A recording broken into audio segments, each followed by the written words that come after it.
something that I say along the way will touch you. I know it. Let's begin that process of crafting a meaningful life. Here's Mary Crafts. Good morning. Good morning.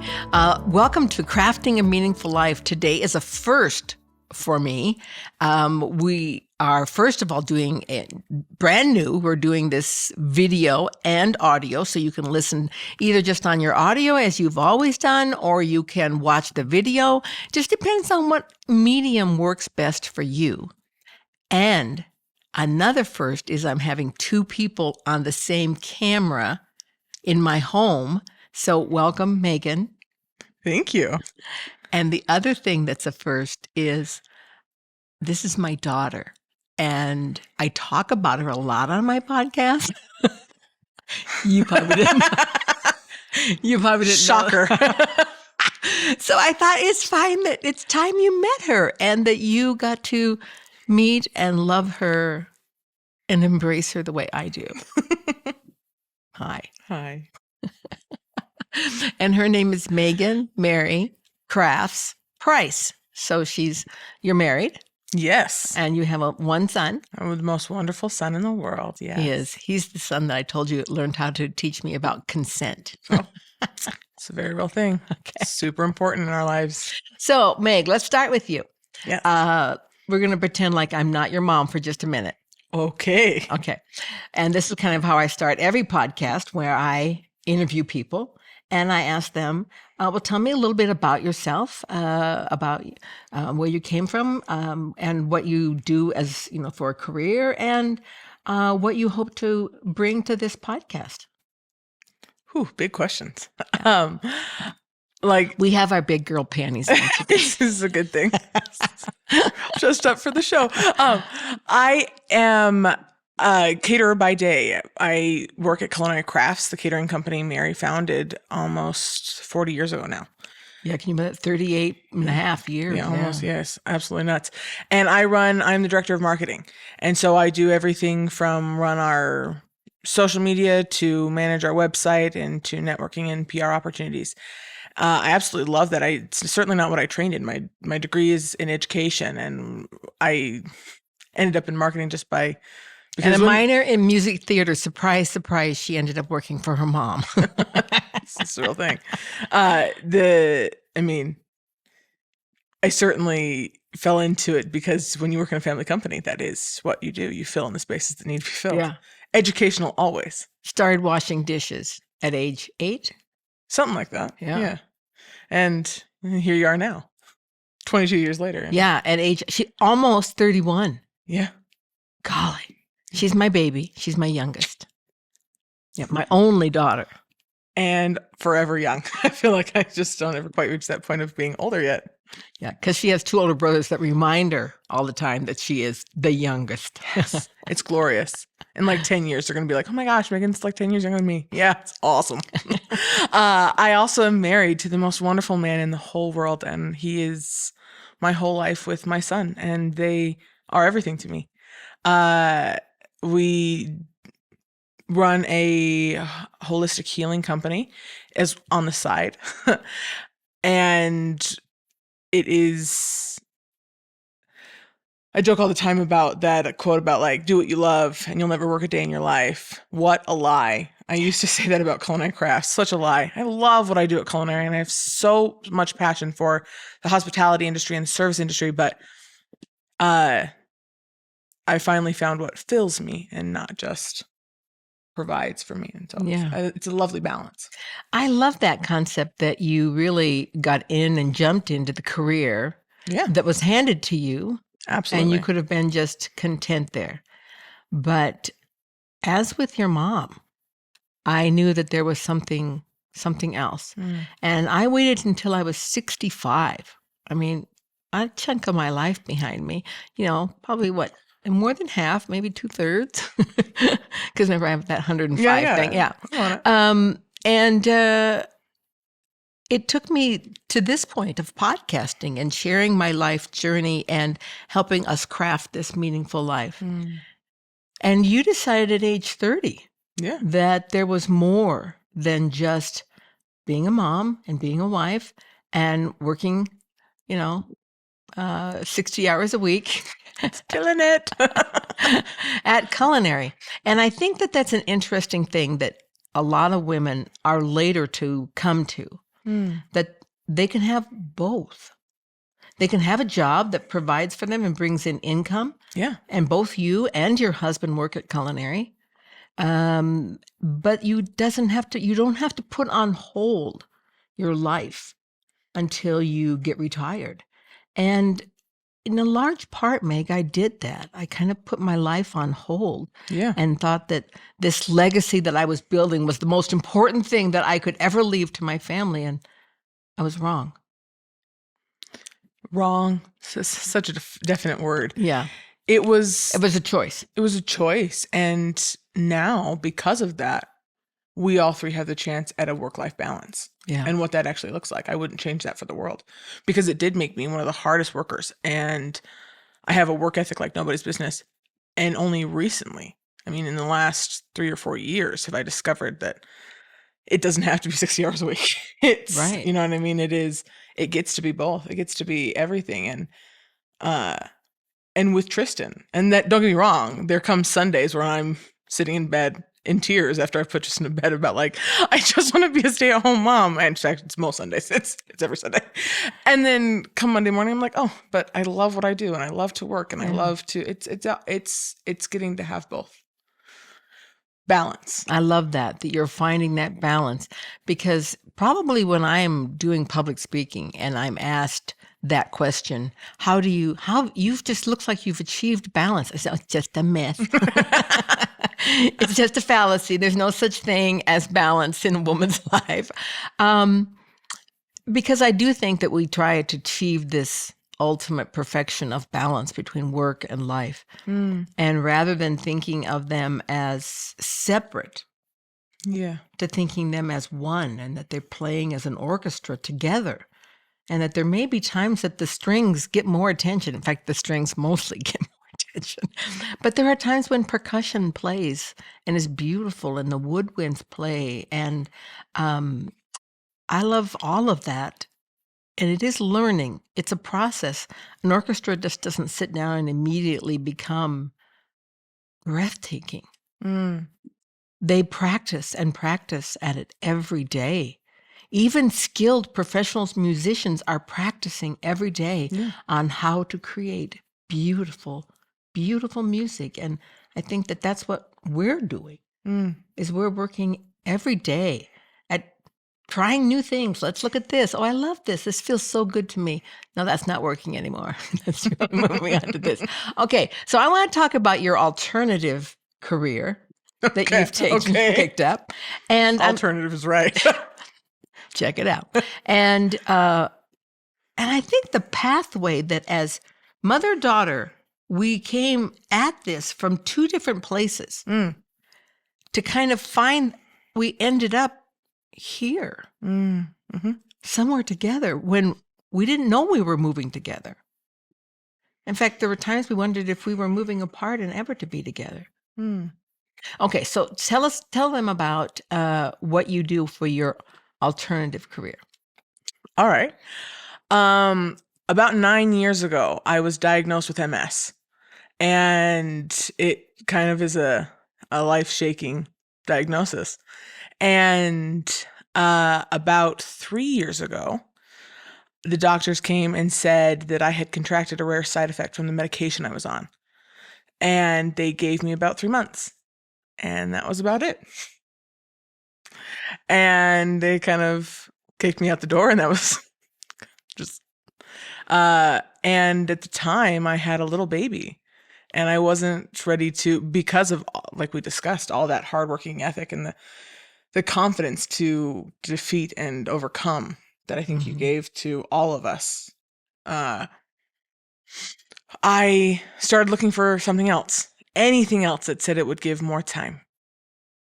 And along the way, I have collected a myriad of modalities, but I have settled into so many that have caused so much healing in my life.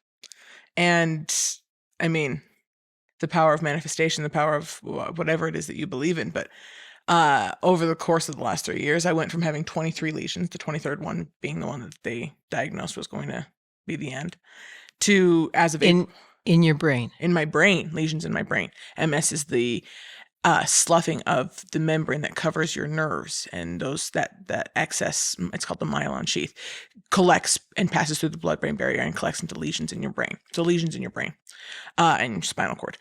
And this is just really hard for me. Okay, I'm every time I hear it again, I'm like, this is my daughter. well, as of April 1st, I'm down to 10 lesions instead of 23. And the doctor was dumbfounded. Oh yeah, absolutely. That there's A regression. a regression and walking back, and it's been beautiful. It's been a stunning journey. Yeah. Incredible. Yeah. And to say, are you on some alternative medicine? Yeah. Yeah. And and I think that there's a point along the way of the journey of like going to, seek just help from other people, that I did go from, healing to the next step on my own healing journey was to begin to help others. And that is what I do now. And it is the most filling piece of my life. Okay. So the two modalities that you use the most are? Predominantly the modality I use every day is called Qigong. It is an ancient Chinese medicine it's energy work only. Qigong means qi work. It is cultivating the pathways that energy moves in my body to perform miracles, wondrous things. Yeah. And it is, it's 5,000 years old in practice. And, it's the reason it's the modality I use the most is because how complete it is in its information and its understanding of anatomy and the understanding of, because they call it holistic healing, but I always feel like they spell it wrong because it is holistic. They go together. Yeah. They're the Not yin yang. HOLI, but W. It's whole. the whole being. Yeah. And my listeners, all of you will relate to this because that's kind of what we talk about all the time on this podcast, is dealing with that whole body. Yeah. And that you can't just go on some diet and expect to change your life forever if you haven't worked on your brain.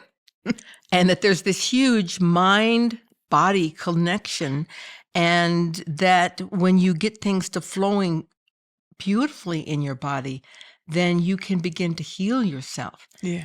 Emotionally, physically, spiritually, mentally. It all begins to work together. Yeah. And I see that in you. Just the coming together. Yeah. And the peace. Definitely a piece. The peace that I see in you is like, can we talk about before? I felt like, Drama was one of your middle names. It's like Mary Drama. Because every time I talked to you on the phone, there was drama. Always. Every time I saw you, there was drama. Mm-hmm. And that drama just came from this underlying energy that was just like jerking. It's like when an internet connection that's not quite right. Yeah. And the stress it was creating in you. Mm. And I call that the acquired state. The emotions or the pieces of your life that are acquired. I didn't come that way. Right. No one came living that with way. me. She, me. A myriad of different things. Perfect. No, but you didn't come that way. Like no mom says like, oh my gosh, my baby came and was just furious out of the gate. That just didn't happen. Well, Your child came full of benevolence and compassion. It learned anger.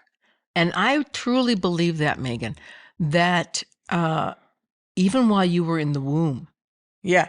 you learned anger. Absolutely. And that you learned that there was something wrong with the world. Mm. At that time, most of you know, I was in a marriage that wasn't very peaceful at all. And so I think about the things that you heard and experienced in my womb. Mm-hmm. That day you came out and were born, you screamed for an hour and a half. And at first the doctors were like, it's good. She's developing her lungs. And I'm like, there's something not right here. Mm. And they said, well, it was because the cord was around her neck and she was afraid she was dying. But now she realized she's safe. That was the first 45 minutes. They told me that. And now like, well, doesn't she know and I just was, even then, Meagan, I was aware of the trauma that you had experienced already in embryo and growing inside of me. Mm. And there's a huge piece of that perhaps even, I mean, how hippy dippy do you want to get on this podcast? That came before, because Absolutely. right, that my genetic code, the actual, the mygote that was your egg, was actually created in your mother, Yeah. right? When you were And in mine was created in my grandmother. Exactly. So you have to go back 2 generations, and what your mother was going through during her pregnancy with you does affect, and I believe like on a cellular structure, like this is on like a genetic level, that the codes that were copied or created, which is what they are actually being doing, are chosen based on the environment that your grandmother would have been in, right?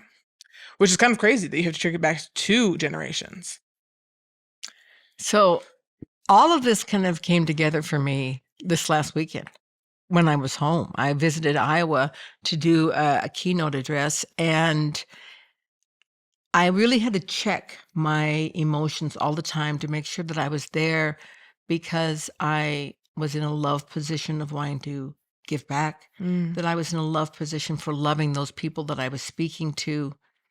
And I had to really make sure constantly that I was checking at the door, that I wasn't bringing that energy with me inside the room that said, yeah, I know you laughed at me and made fun of me and kicked at me when I was little, but I'm like Toby Keith now. Look at me now. It's good. It's good. I mean, but I was aware of that. Yeah. And that I could have gone back with that.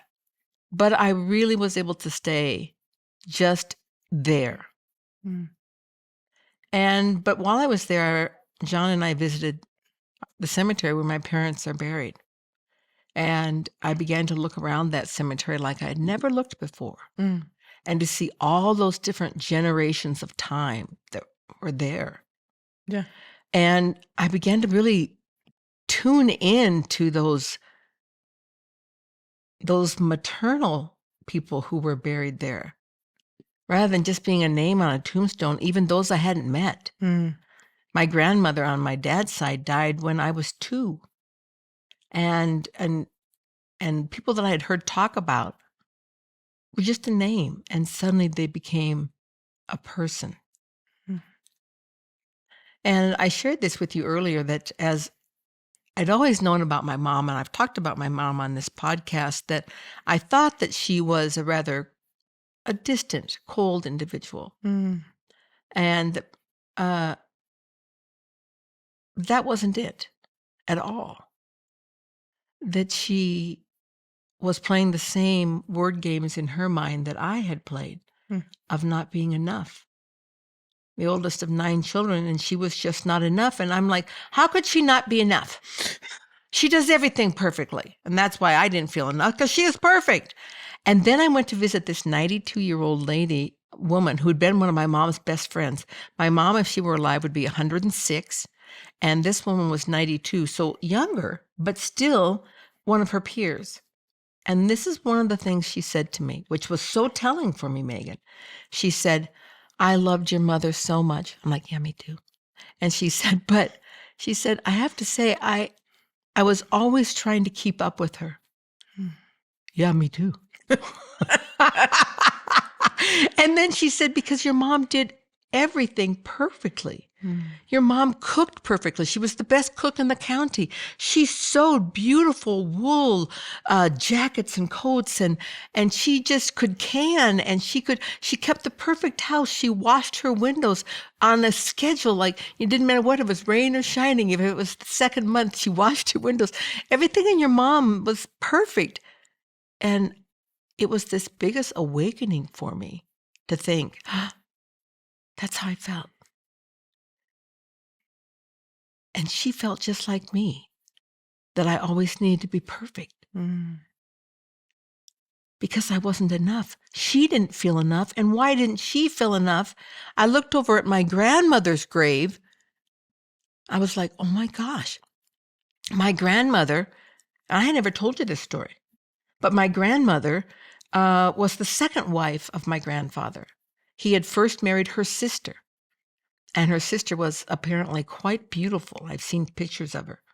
And then they had this one child, and she died shortly after the birth. And he had this young baby. He was quite dashing, looking man, but he was in a panic mode. And he just turned to her sister, who was my grandmother, and said, will you marry me and take care of my son? And she did. But now she spent her whole life not being enough, trying to measure up to who her sister was and taking care of her sister's son. She had 9 more children, for crying out loud. She was definitely enough. And they lived on a farm, and she was a farmer's wife that just doesn't know the difference between sun up and sun down like a farmer. You work almost 24/7 as the farmer's wife. And I saw her for the first time in that,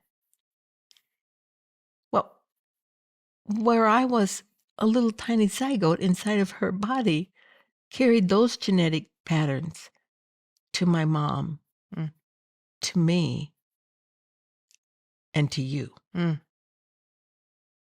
And that's when we talk about generational healing. That's how that can come about. I feel like I am healing, but I've had enough impressions from my mother, who is passed, that she also has healed. And I watch you, who are also healing. And maybe generationally, this is where we get to turn the corner and we begin to teach.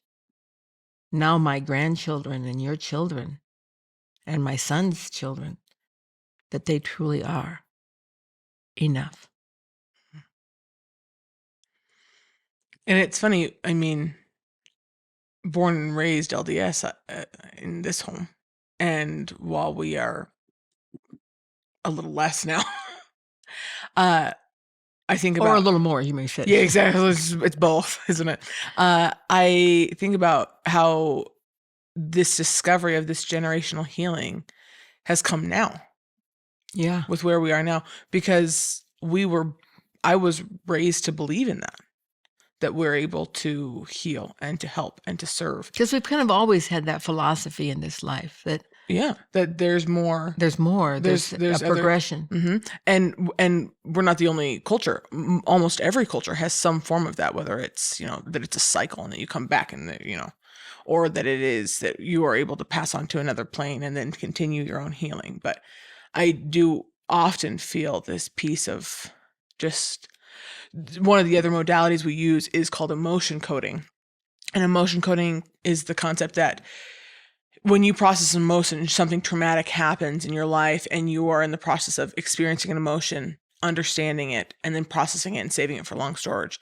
If anywhere along the way that pattern gets disrupted, those vibrations of that emotion can store anywhere in the body. Yeah. And the thing is that those can be generational. That vibration. So, we talked about, we're back to generations. If your grandmother experienced something while you're an embryo and it's stored in you, you then suddenly have come with these vibrational energies.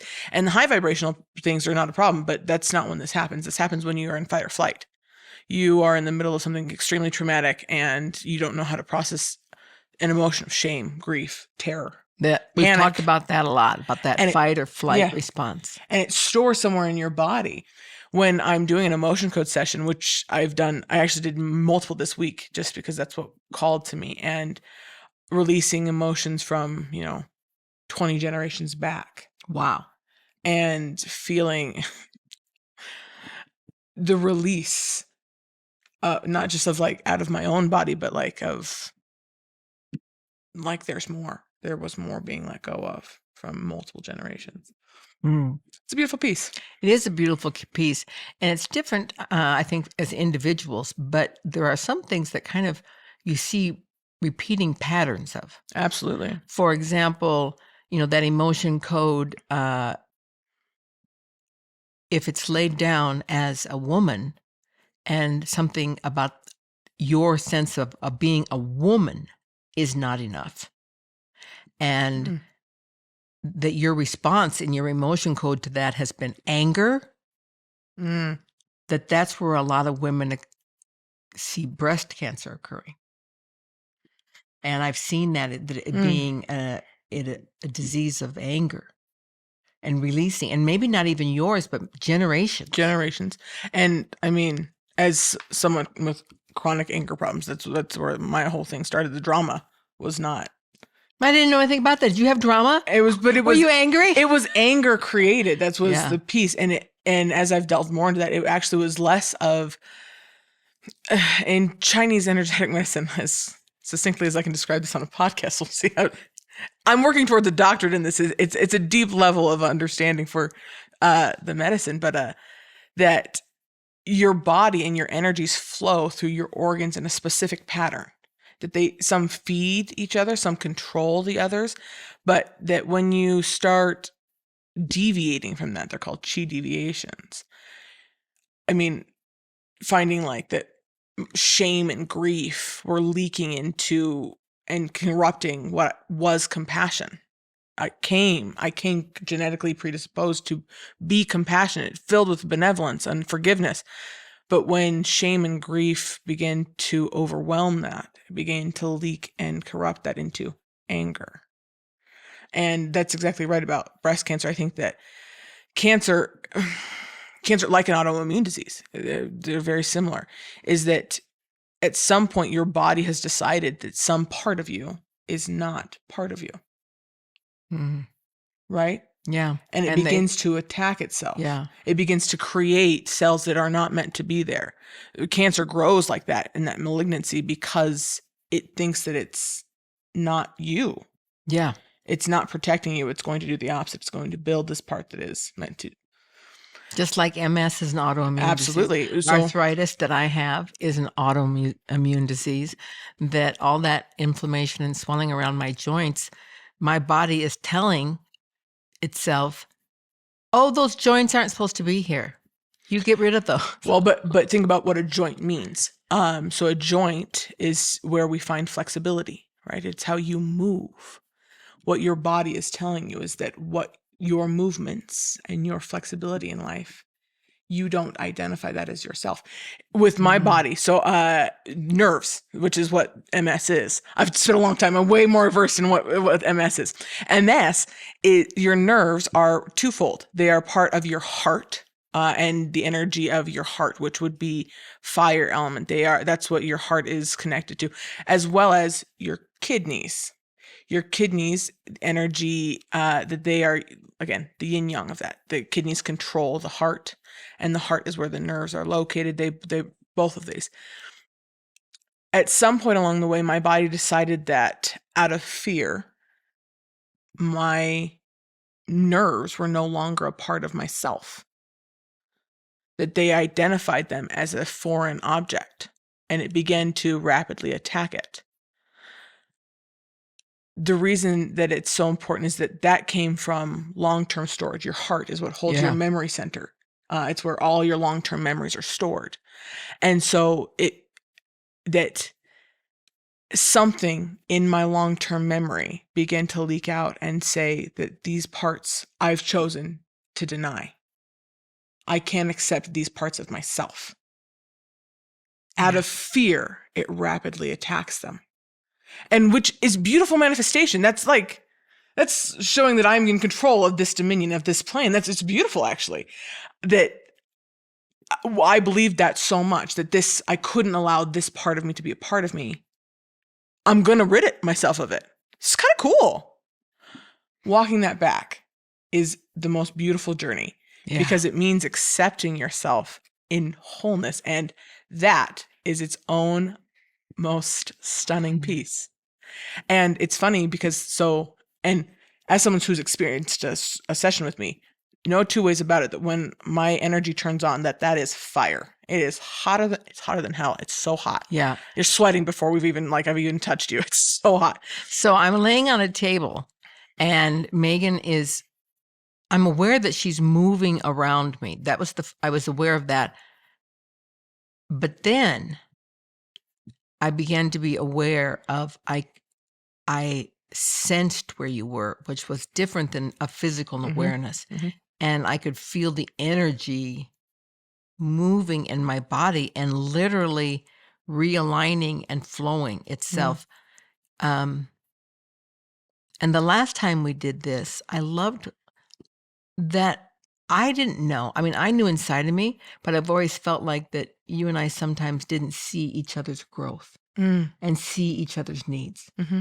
So the last time when you said, Mom, I honor you for the growth you've done, for the unconditional love you're flowing.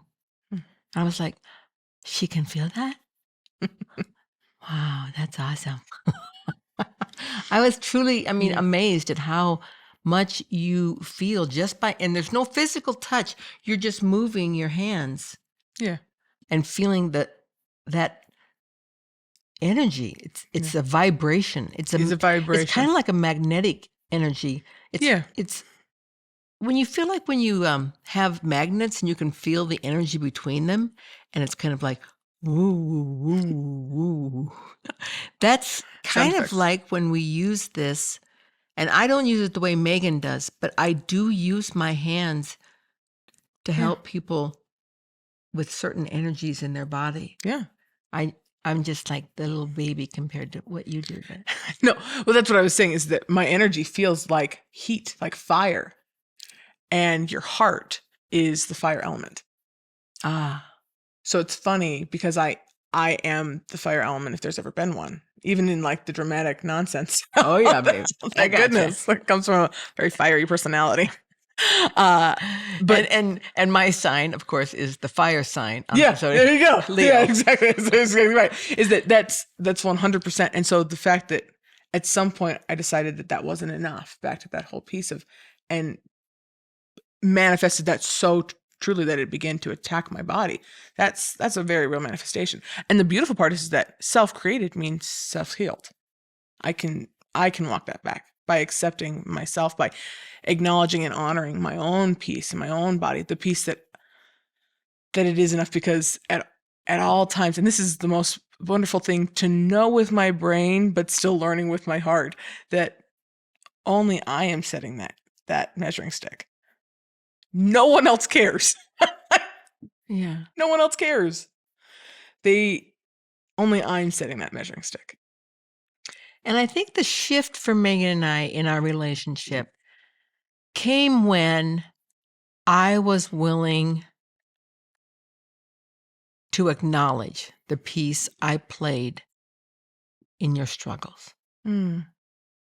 Rather than just like, you were just born this way. You came out screaming and you're still screaming. Do you know what I mean?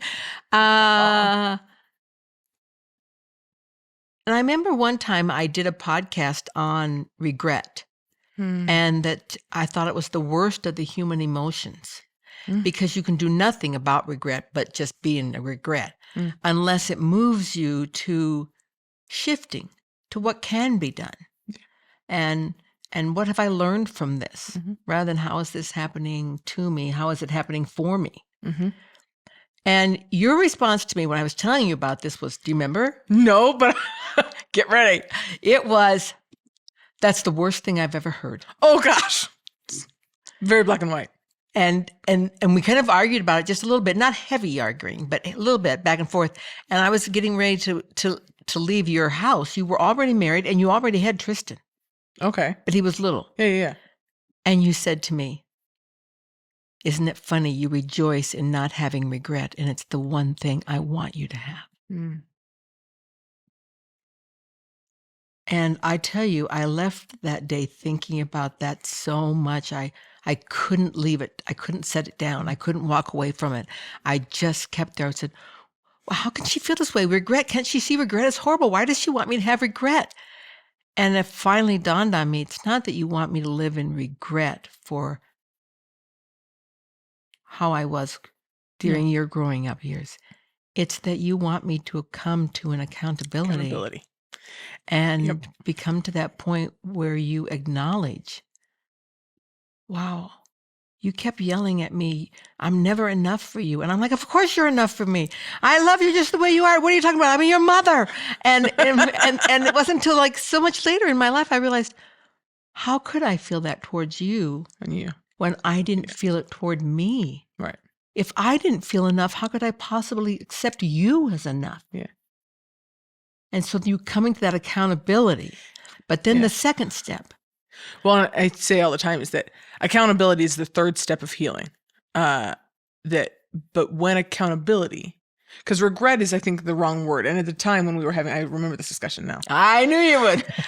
Regret, I didn't have the right words, because when accountability becomes painless, when it's as easy as breathing, to be accountable for, and not trying to justify this, that, or the other, or work like, what portion of this do I have to be accountable for? Or just this one over here? We're going to blame this on everyone else. When the breadth of it can just be isness. I can be accountable for this because it was, and I can profit myself forgiveness or grace or any of those words is when healing occurs. And it leads to that next step, is that's forgiveness. In order to heal, you have to be able to forgive. And I think that I say this all the time, is that my mom taught me tremendous amounts of accountability, that there was like not an opportunity to be like victimized or that crap in our house. No excuses. We need to own up and get to work. And don't be telling me the lion came and cut the screen. You cut the screen. Got to own that crap.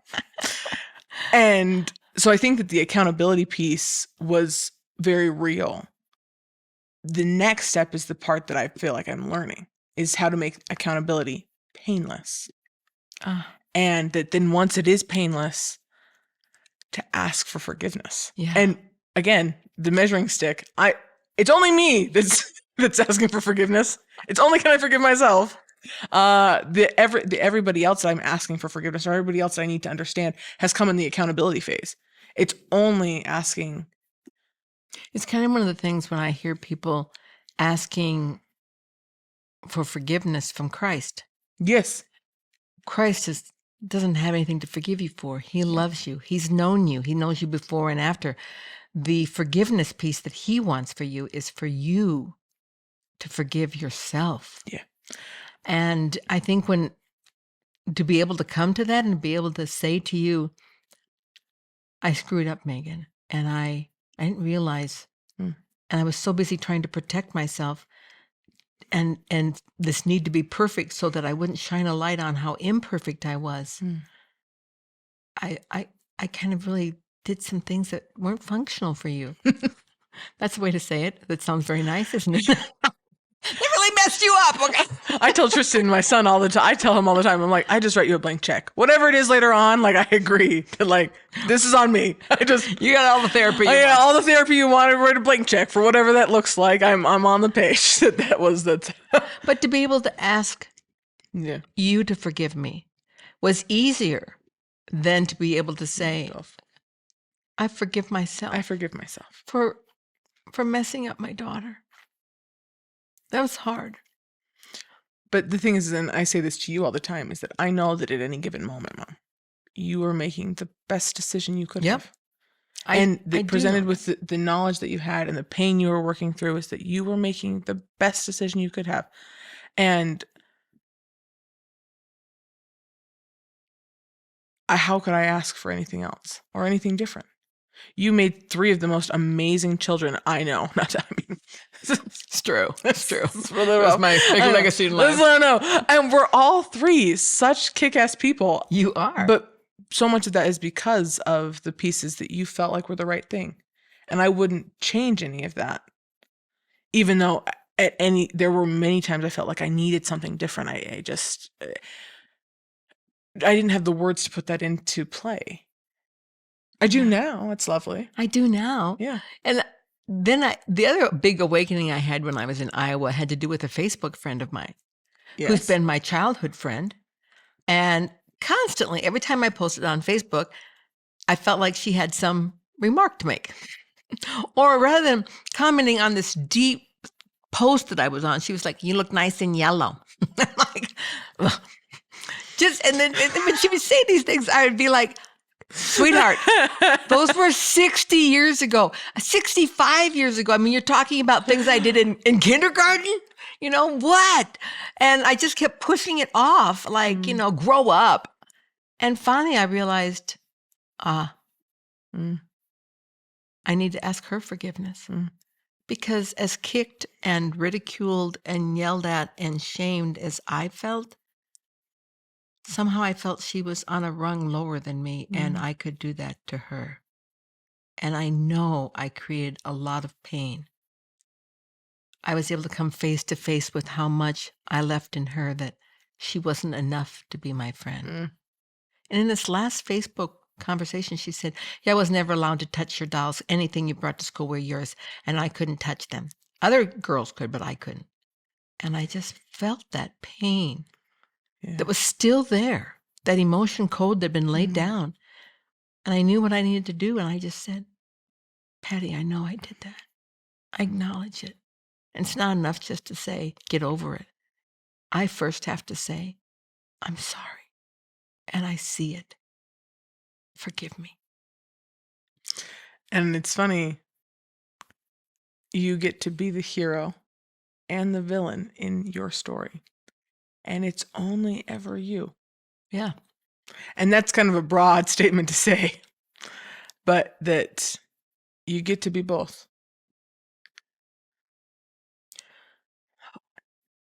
On that, because I know we're out of time.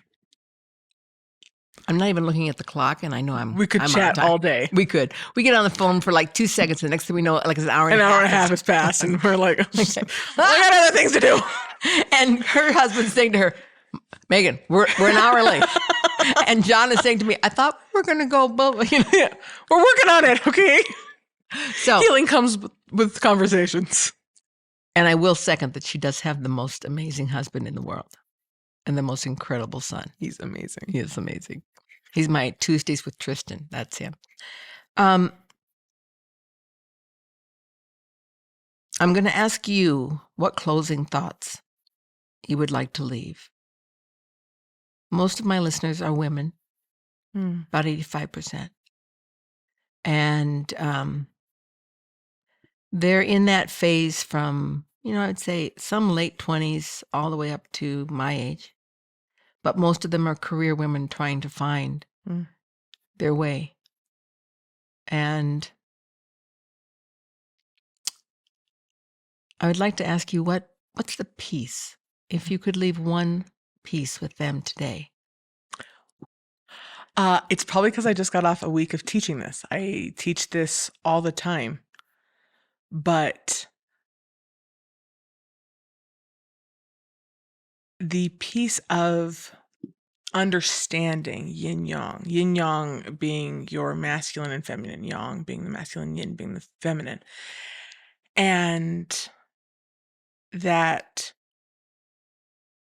just about everything in your life has been misrepresented to you about where that lies. And I find the most of that, especially in Utah, especially with women, comes from, this will have to be a whole nother podcast. I could talk about this issue I was going to talk all day long. And I do. I teach classes on this. Yes. Is the art of giving and receiving. Your body exists in yin and yang and yin. And the universe exists as to balance each other. However, the biggest piece I see that we have mislabeled is that for so long I defined, and your mother defined, and you defined that feminine piece of being enough, and how do I be the best woman and wife and career woman, is by giving and by giving and by giving and by giving. And how much more can I give? How much more can I serve? How much more can I do? Yeah.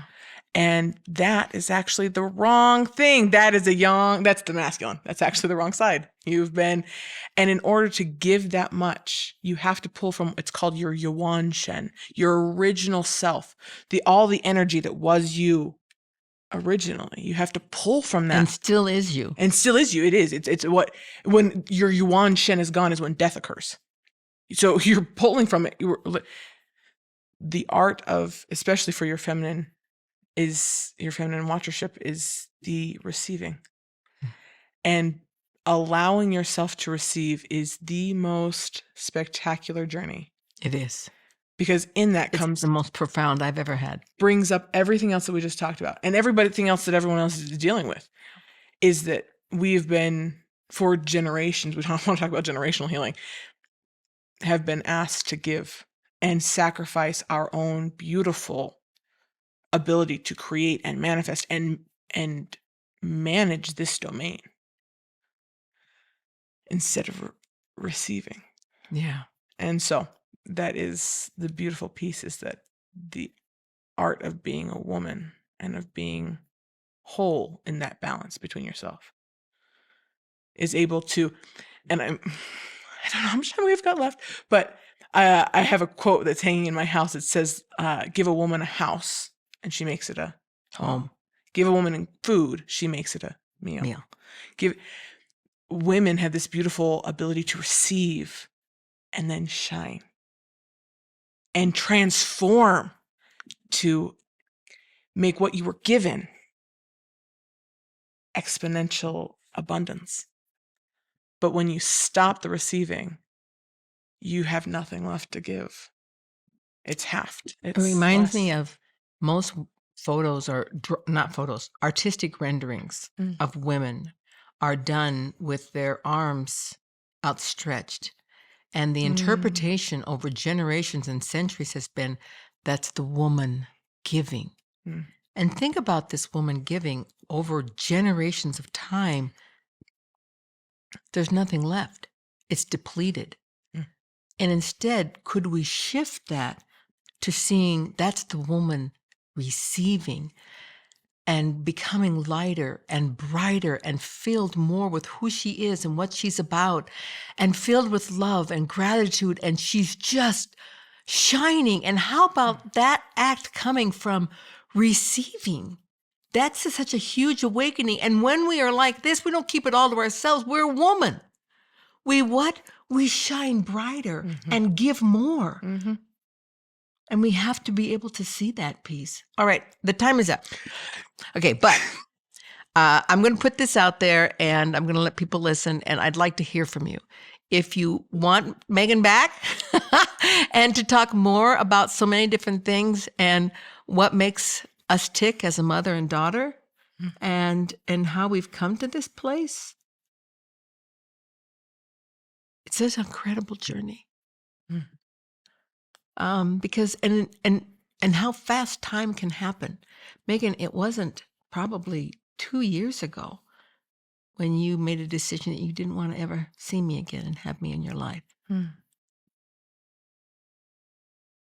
that's how fast this journey can happen once you awaken to how. If your why is there, if your why is really clear, because this relationship matters to me, there is a way, there is a path. And it's beautiful.